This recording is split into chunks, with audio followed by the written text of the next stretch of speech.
ദൈവത്തിൻ്റെ വചനം നമ്മെ പഠിപ്പിക്കുന്നത് രക്ഷയ്ക്കായി കാക്ഷിക്കുന്നവനെ ഞാൻ അതിൽ ആക്കും എന്ന് പറഞ്ഞാൽ നാം വചനം കേൾക്കുമ്പോഴും പാടുമ്പോഴും പ്രാർത്ഥിക്കുമ്പോഴും അല്ലെങ്കിൽ മറ്റുള്ളവരോട് നമ്മുടെ ജീവിതം പങ്കിടുമ്പോഴും ഒക്കെ അതിൽ കൂടെ ഒക്കെയും രക്ഷയ്ക്കായിട്ടുള്ള ഒരു കാംക്ഷ നമുക്കുണ്ടെങ്കിൽ എങ്കിൽ മാത്രമേ അതൊക്കെയും നമ്മുടെ ഭവനത്തിലേക്ക് ഒരു രക്ഷയെ കൊണ്ടുവരികയുള്ളൂ, നമ്മുടെ ജീവിതത്തിൽ രക്ഷയെ കൊണ്ടുവരികയുള്ളൂ. ഇല്ല എങ്കിൽ നമ്മൾ എന്തൊക്കെയോ കേട്ടു പാടി പ്രാർത്ഥിച്ചു എന്ന പോലെ ആയിപ്പോകും.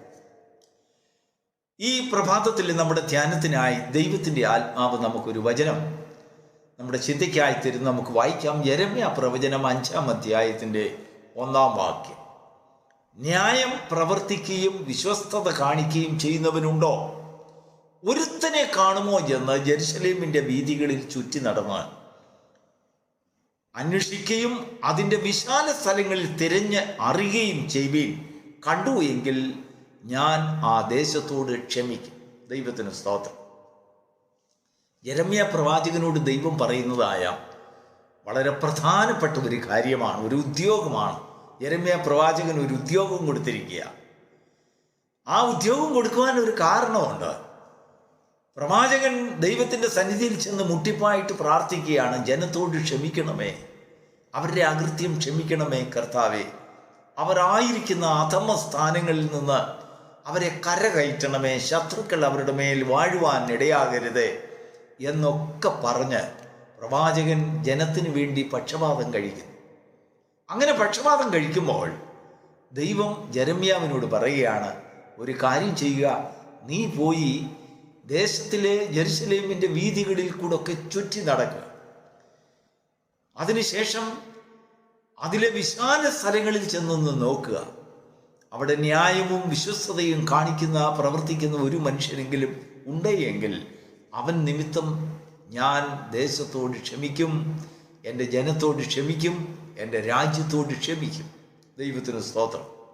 അതിൻ്റെ അർത്ഥം നാം പാർക്കുന്നതായ ദേശത്ത്, സമൂഹത്തിൽ, അല്ലെങ്കിൽ നാം പാർക്കുന്നതായ രാജ്യത്ത് ഒരധമ സ്ഥിതി ഉണ്ടെങ്കിൽ, ഒരു പ്രശ്നങ്ങളുണ്ടെങ്കിൽ, അസമാധാനം നിലനിൽക്കുന്നുണ്ടെങ്കിൽ, അല്ലെങ്കിൽ ഒരു ക്ഷീണം സംഭവിക്കുന്നുണ്ടെങ്കിൽ, അനർത്ഥം സംഭവിക്കുന്നുണ്ടെങ്കിൽ, ശത്രുഭീതി അവരുടെ മേൽ വാഴുന്നു എങ്കിൽ അതിൻ്റെ പ്രതിവിധിയായിട്ട് ദൈവം പ്രതീക്ഷിക്കുന്നത് സമൂഹമായിട്ടുള്ള ഒരു പ്രാർത്ഥനയല്ല.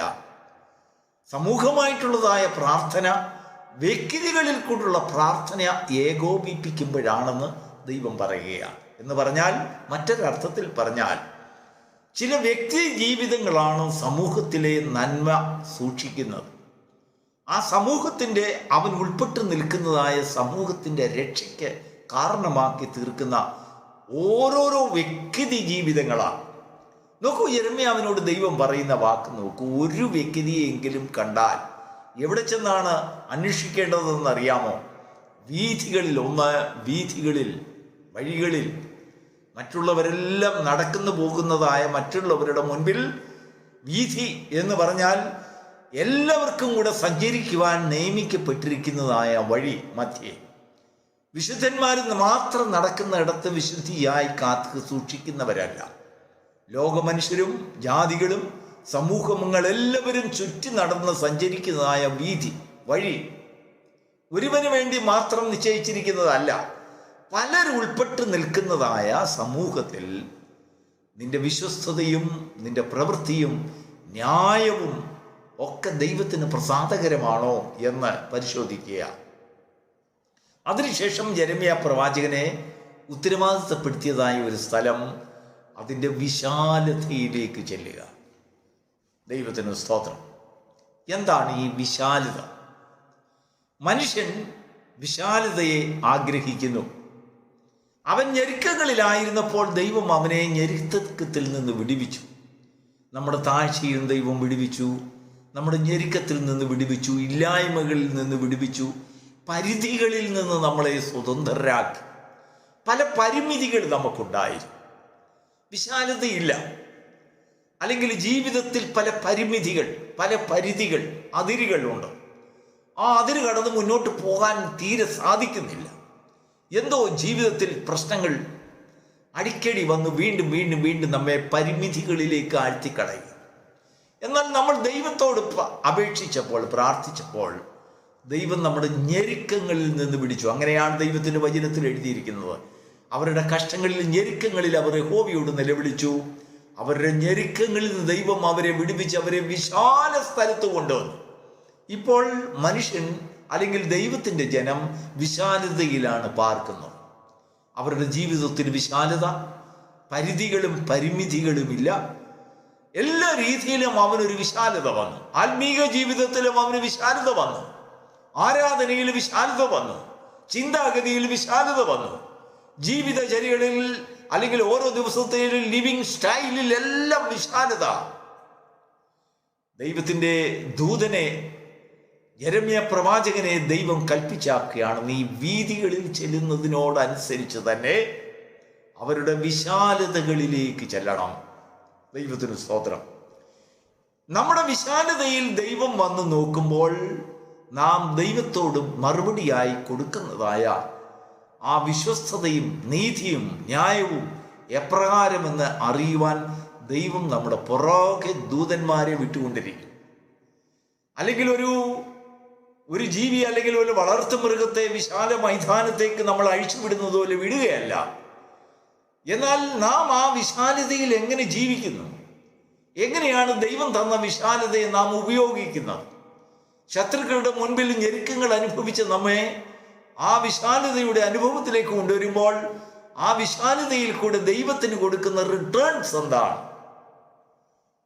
ഒരു പക്ഷെങ്കിൽ നമ്മൾ വിചാരിക്കും, നാം വിശാലതയിൽ അനുഭവിക്കുന്നതായ സമ്പത്തിൻ്റെ ഒരു ഭാഗം ദൈവത്തിന് കൊടുത്താലോ? ദൈവം നമ്മുടെ സമ്പത്തിൽ പ്രസാദിക്കുന്നവനല്ല. അവൻ നമ്മുടെ ആ നേർച്ചകളിൽ പ്രസാദിക്കുന്നവനല്ല. ദൈവത്തിന് നമ്മുടെ ഹൃദയമാണ് വേണ്ടത്. നമ്മുടെ ഹൃദയത്തിൻ്റെ വിശാലതയിൽ വിശ്വസ്തതയും നീതിയും ന്യായവും ദൈവം അന്വേഷിക്കുന്നു. എന്താണ് ഈ വിശ്വസ്തത? അതിനൊരു ഉദാഹരണം പറഞ്ഞാൽ, ഒരിക്കൽ ഒരു ധനാഢ്യനായ പിതാവ് തൻ്റെ 2 മക്കളെ വിളിച്ചിട്ട്, തൻ്റെ പ്രായത്തിൽ, തനിക്ക് വാർദ്ധക്യത്തിൽ 2 മക്കളെയും വിളിച്ചിട്ട് പറഞ്ഞു, ഇതാ ഞാൻ നിങ്ങൾക്ക് വേണ്ടി സമ്പാദിച്ചിരിക്കുന്ന സമ്പാദ്യം. നിങ്ങൾക്ക് ഇതുവരെയും ഇത് ഉപയോഗിക്കുവാനുള്ളതായ അധികാരം നിങ്ങൾക്കില്ലായിരുന്നു. എന്നാൽ ഇപ്പോൾ ഞാൻ നിങ്ങൾക്ക് ആ അധികാരം തരികയാണ്. നിങ്ങൾ അതെങ്ങനെയാണ് ഉപയോഗിക്കുന്നതെന്ന് ഞാൻ നിങ്ങളെ വീക്ഷിച്ചു കൊണ്ടിരിക്കും. ദൈവത്തിന് സ്തോത്രം. ഒരു മകൻ തനിക്ക് കിട്ടിയതായ അധികാരങ്ങളൊക്കെ ഉപയോഗിച്ച് തൻ്റെ അവകാശങ്ങളെ വളരെയധികം മോശമായി ദുർവിനിയോഗം ചെയ്തു. പരമാവധി ദുർവിനിയോഗം ചെയ്തു.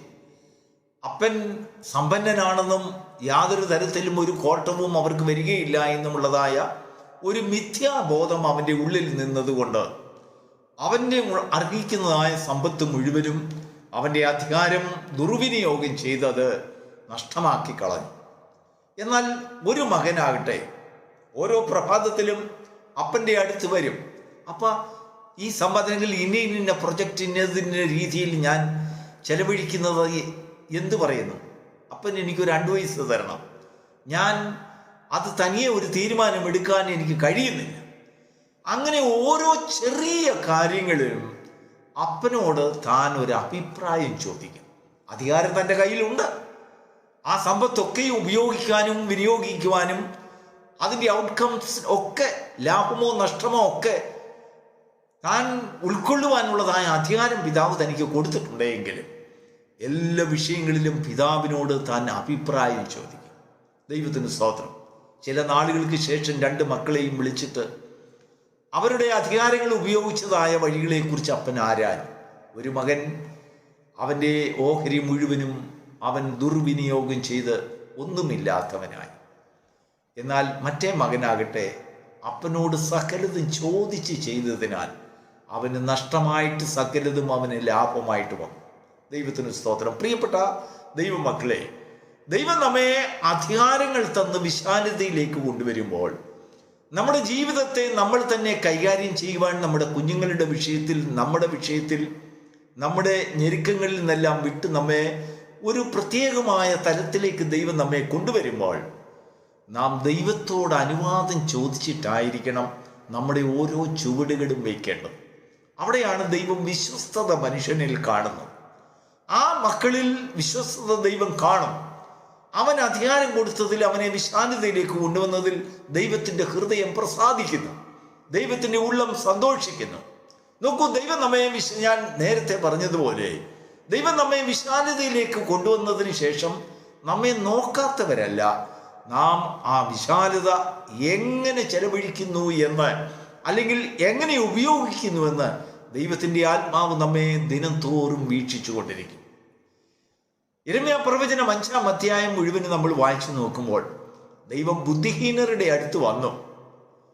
അവർ ബുദ്ധിഹീനത പ്രവർത്തിക്കുന്നത് കണ്ട് ദൈവം ന്യായവും വിശ്വസ്തതയും അവരുടെ പക്ഷത്ത് കാണാഞ്ഞതുകൊണ്ട് ബുദ്ധിയുള്ളവരുടെ കൈ അടുത്ത് ചെന്നു. കാരണം ചിലർക്ക് ദൈവം വിദ്യാഭ്യാസം കൊടുത്തു, ജ്ഞാനം കൊടുത്തു, വിവേകം കൊടുത്തു. അവർ തീർച്ചയായിട്ടും ദൈവത്തോട് ന്യായവും വിശ്വസ്തതയും കാണിക്കുമെന്ന് ദൈവം പ്രതീക്ഷിച്ചു. പക്ഷെങ്കിൽ ദൈവത്തിൻ്റെ ദൃഷ്ടിയിൽ അവരും ദൈവത്തോട് അവിശ്വസ്തരായി തീർന്നു, ദൈവത്തിൻ്റെ വഴികളെ പ്രമാണിച്ചില്ല. ദൈവത്തിന് വളരെ ദുഃഖമായിപ്പോയി. ദൈവം തൻ്റെ തൽസ്ഥാനത്തേക്ക് പോയിരുന്ന അനേക അനർത്ഥങ്ങളിലും അനേക ദുഃഖത്തിൻ്റെ പാതകളിൽ കൂടെ ജനത്തെ നയിക്കുവാൻ തുടങ്ങി. അങ്ങനെയാണ് യിരെമ്യാ പ്രവാചകൻ ദൈവത്തോട് കണ്ണുനീരൊഴുക്കി ചെന്ന് നിലവിളിക്കുന്നത്, എൻ്റെ ജനത്തെ വിടുവിക്കണം, അവരോട് ക്ഷമിക്കണം. ദൈവം യിരെമ്യാ പ്രവാചകനോട് പറയുകയാണ്, നീ ഇസ്രായേൽ ജനത്തിൻ്റെ വീഥികളിലും വിശാലതകളിലും പോവുക. അവിടെ അവർ വീഥികളിൽ എങ്ങനെ ജീവിക്കുന്നു, അവരുടെ ദൈനംദിന ജീവിതത്തിന് മറ്റുള്ളവരോടുള്ള ഇടപാടുകളിൽ അവരെങ്ങനെയാണ് വിശ്വസ്തരായിരിക്കുന്നത്, അതിനുശേഷം അവരുടെ ജീവിതത്തിൻ്റെ വിശാലതയിലേക്ക് ഇറങ്ങിച്ചെല്ലുക. അവിടെ അവർ എങ്ങനെയായിരിക്കുന്നു, ഒരുത്തനെയെങ്കിലും കണ്ടാൽ ഞാൻ നിന്റെ ദേശത്തോട് ക്ഷമിക്കാം. പ്രിയപ്പെട്ട ദൈവമക്കളെ, ദൈവം നമ്മെ വിശാലതയിലേക്ക് കൊണ്ടുവരുമ്പോൾ, വീഥികളിലേക്ക് വിടുമ്പോൾ, ദൈവം നമുക്ക് തരുന്നതായ ഉത്തരവാദിത്വം, നാം ഉൾപ്പെട്ടു നിൽക്കുന്നതായ സമൂഹത്തിനും ദേശത്തിനും നാം രക്ഷാ കാരണമായിരിക്കണം. ആരംഭത്തിൽ ഞാൻ പറഞ്ഞതുപോലെ രക്ഷയ്ക്കായി കാക്ഷിക്കുന്നവനെ ഞാൻ അതിൽ ആക്കും. നമ്മുടെ ജീവിതത്തിൽ സകല ചിട്ടകളിലും ചട്ടങ്ങളിലും രക്ഷയ്ക്കായിട്ടുള്ളത് ഒരു കാംക്ഷ. നമ്മുടെ ജീവിതത്തിൽ രക്ഷ ഉരുത്തിരിയണം, സംസാരത്തിൽ രക്ഷ ഉരുത്തിരിയണം, ആരാധനയിൽ രക്ഷ ഉരുത്തിരിയണം, സ്തുതിയിലും സങ്കീർത്തനത്തിലും ഘോഷങ്ങളിലുമൊക്കെയും രക്ഷ ഉരുത്തിരിയണം. ജീവിതത്തിൻ്റെ ചിട്ടകളിലും ചട്ടങ്ങളിലും രക്ഷ ഉരുത്തിരിയണം. അവിടെയാണ് ദൈവത്തിൻ്റെ മുഖം പ്രസാദിക്കുന്നത്. ദൈവം നമ്മെ വിശാലതയിൽ നിന്നും വിശാലതയിലേക്ക് നടത്തുവാൻ അതൊരു കാരണമായി തീരും. ഇന്ന് പ്രഭാതത്തിൽ എന്നെ കേൾക്കുന്ന ദൈവത്തിൻ്റെ മക്കളെ, പലപ്പോഴും നമ്മുടെ കണ്ണുനീരും നമ്മുടെ യാചനയും കണ്ടുകൊണ്ട് ദൈവം നമ്മെ കഷ്ടതകളിൽ നിന്ന് വിടുവിക്കും, ഞെരുക്കങ്ങളിൽ നിന്ന് വിടുവിക്കും, കണ്ണുനീരിൽ നിന്ന് വിടുവിക്കും. അവൻ നമ്മെ വിശാലതയിലേക്ക് കൊണ്ടുവരും. അതിൻ്റെ അർത്ഥം നമ്മുടെ ഇഷ്ടം പോലെ വിശാലതകളെ ഉപയോഗിക്കാമെന്നല്ല. ദൈവത്തിൻ്റെ നാമമഹത്വത്തിനായി അനേകർക്ക് രക്ഷയ്ക്കുതകുമാവണ്ണം നമ്മുടെ വിശാലതകളെ നാം തന്നെ ഡിസൈൻ ചെയ്ത് ദൈവത്തോട് അനുവാദം ചോദിച്ച് നമ്മുടെ ജീവിതത്തെ ക്രമപ്പെടുത്തുന്നുവെങ്കിൽ നാമും നമ്മുടെ കുടുംബവും നമ്മുടെ ദേശവും നമ്മൾ നിമിത്തം അനുഗ്രഹിക്കപ്പെടും. ഒരു വ്യക്തിയോടെങ്കിലും കണ്ടാൽ ഞാൻ ആ ദേശത്തോട് ക്ഷമിക്കാം എന്ന് പറഞ്ഞവനായ ദൈവം, നമ്മുടെ കൂട്ടുകാർ ഒരുപക്ഷെങ്കിൽ നീതി പ്രവർത്തിക്കുന്നവരായിരിക്കില്ല, നന്മ പ്രവർത്തിക്കുന്നവരായിരിക്കില്ല. നമ്മുടെ സഹോദരങ്ങൾ പലപ്പോഴും വിശ്വസ്തരായിരിക്കണമെന്നില്ല, നമ്മുടെ കുഞ്ഞുങ്ങൾ വിശ്വസ്തരായിരിക്കണമെന്നില്ല. നിന്റെ ദേശത്തിലുള്ളവർ, നിന്റെ കാണിൽ കാണുന്നവരൊക്കെയും അവിശ്വസ്തരായി തീർന്നേക്കാം. എന്നാൽ ദൈവം നിന്നോട് ചെയ്തിരിക്കുന്ന ഒരു ഉടമ്പടിയുണ്ട്. അത് വിശ്വസ്തതയ്ക്കായിട്ട് മാത്രമാണ് ദൈവം നിന്നെ നിയമിച്ചിരിക്കുന്നത്. ദൈവം നിന്നെ വിശാലതയിലേക്ക് കൊണ്ടുവന്നത് അതിനാ. യോഗ്യമല്ലാത്തത് പല നന്മകളും അർഹിക്കാത്ത പല ഉയർച്ചകളും ദൈവത്തിൻ്റെ സന്നിധിയിൽ നമുക്ക് തന്നുകൊണ്ട് ആത്മീയവും ഭൗമികവുമായ സകല പോഷകങ്ങളിൽ കൂടെയും ദൈവം നമ്മെ വഴി നടത്തുന്നതിൻ്റെ പരമ ഉദ്ദേശം നാം വിശ്വസ്തരായിരിക്കണം, ന്യായതൽപരരായിരിക്കണം, ദൈവത്തിൻ്റെ സന്നിധിയിൽ നീതിയുള്ളവരായിരിക്കണം. അങ്ങനെയുള്ളവരെ നോക്കുവാൻ ദൈവം നിന്റെ ദൂതന്മാരെ കൽപ്പിച്ചാക്കും. ഈ വചനം നിന്റെ ജീവിതത്തിൽ, നിന്റെ ഭവനത്തിൽ, നിന്റെ ദേശത്തിൽ, നിന്റെ വിശ്വസ്തതയാൽ, നിന്റെ നീതിയാൽ, നിന്റെ ജ്ഞാനത്താൽ, ദൈവം തന്ന വിവേകത്താൽ നീ അനുഭവിക്കുന്ന വിശാലതകൾ നിന്റെ ദേശത്ത് നന്മയും ക്ഷമയും ദൈവം ദീർഘായുസ്സും കൊണ്ടുവരുവാൻ അത് സാധ്യമാകട്ടെ. ശത്രുക്കളിൽ നിന്ന് വിടുതൽ പ്രാപിച്ചുകൊണ്ട് ദൈവത്തിൻ്റെ സന്നിധിയിൽ സന്തോഷത്തോടു കൂടെ ജീവിക്കുന്നതായ ഒരു ഐശ്വര്യപൂർണമായ ഒരു ക്രിസ്തീയ ജീവിതം നയിക്കുവാൻ തക്കവണ്ണം ഈ വചനങ്ങൾ നിന്നെ സഹായിക്കുമാറാകട്ടെ. God bless you.